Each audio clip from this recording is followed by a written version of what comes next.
CPU. Ilang volts siya, master? 2 volts lang ito, pero sa 3 volts line.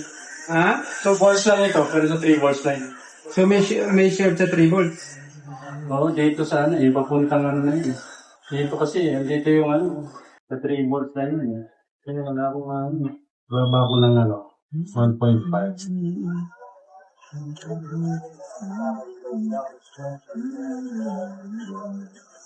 Talaga ano, nag-go-grow talaga.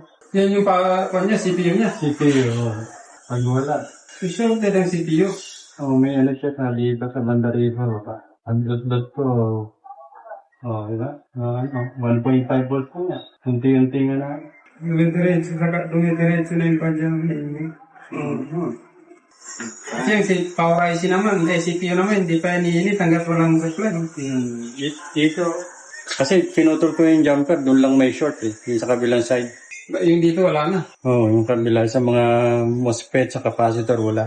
Pinalitan ko pa ng capacitor, akala ko may leakage.